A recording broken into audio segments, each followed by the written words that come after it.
We talk a lot. From the moment we wake up to the time we go to bed, our days are filled with words. It's how we connect, share, and navigate the world.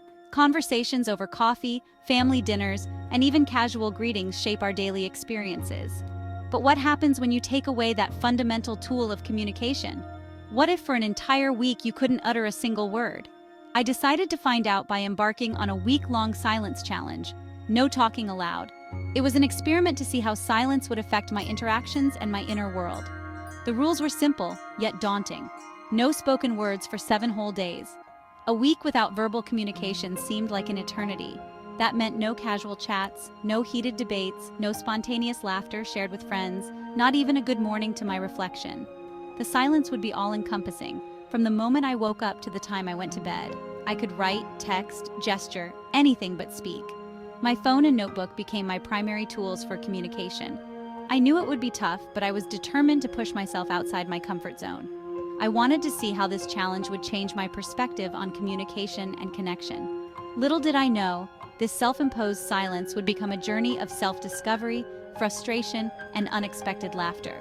The silence forced me to listen more, to observe, and to find new ways to express myself. It was a week that tested my patience, but also brought moments of clarity and joy. I learned to appreciate the power of non-verbal communication, the subtle gestures, and the written word.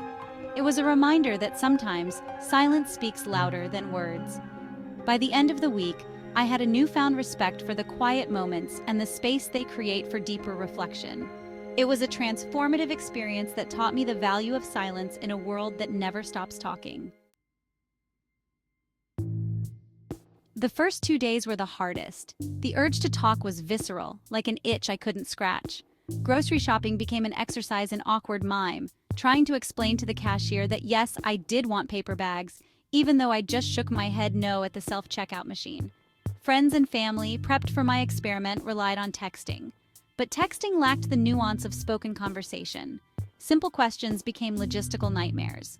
How do you explain you need a ride, but only if it's not out of the way, using only emojis and thumbs-up icons?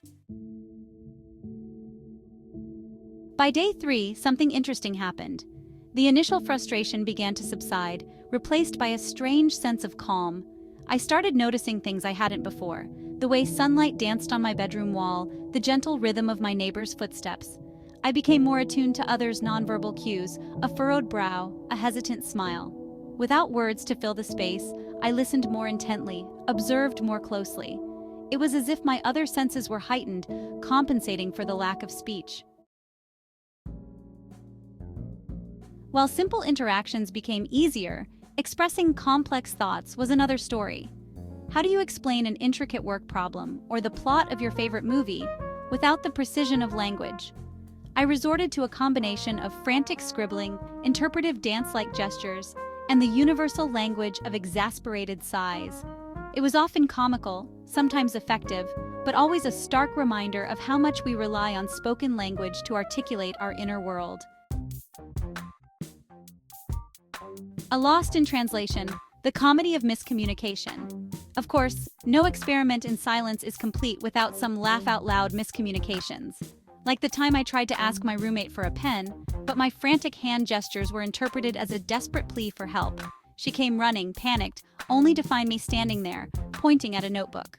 Or the time I tried to decline a coffee date with a simple headshake, completely forgetting that in some cultures, that means yes.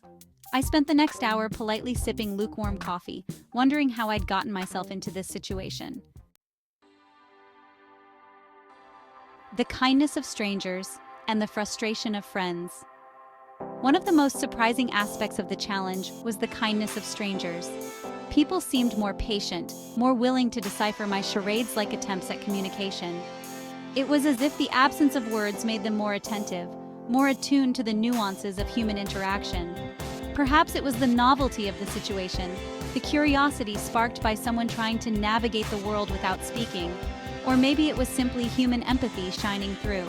Strangers, unburdened by the history and expectations that come with close relationships, seemed to find joy in these small acts of kindness.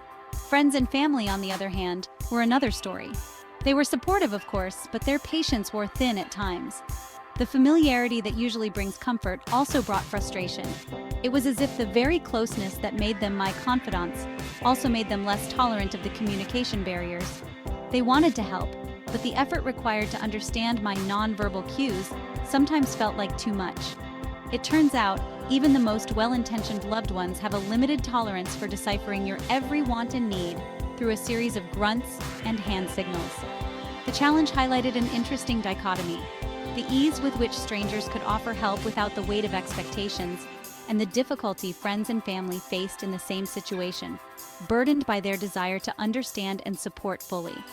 This experience taught me that kindness can come from the most unexpected places, and sometimes those closest to us struggle the most to adapt to our needs. Rediscovering the power of nonverbal cues. Before my week of silence, I never realized how much we rely on words to communicate. But as I navigated a world without them, I rediscovered the power of nonverbal cues. A smile, a frown, a gentle touch. These unspoken signals spoke volumes.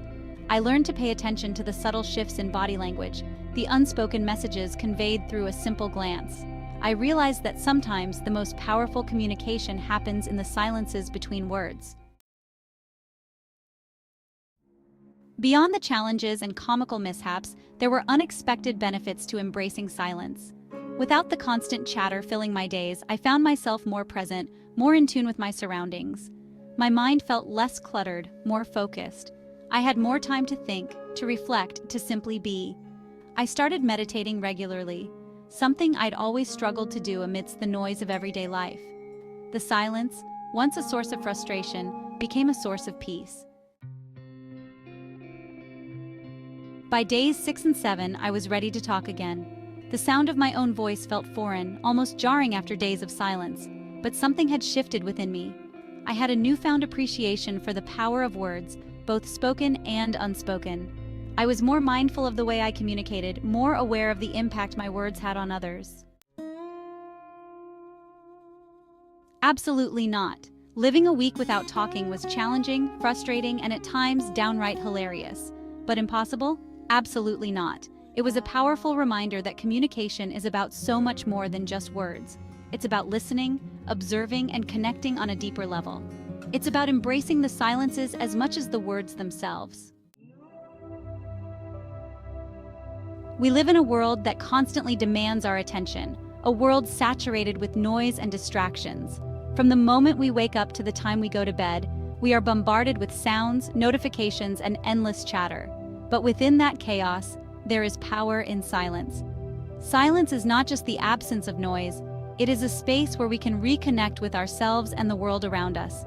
By embracing moments of quiet reflection, we can tap into a deeper level of understanding, a place where our thoughts can flow freely and our minds can find clarity, both within ourselves and in our interactions with others. Silence allows us to listen more intently, to hear the unspoken words and emotions that often get lost in the noise. My week of silence may be over, but the lessons I learned will stay with me. I discovered that silence is not something to be feared or avoided, but embraced and cherished. But the lessons I learned will stay with me.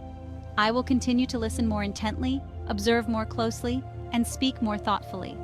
Silence has taught me to appreciate the small moments, the subtle gestures, and the quiet beauty of life.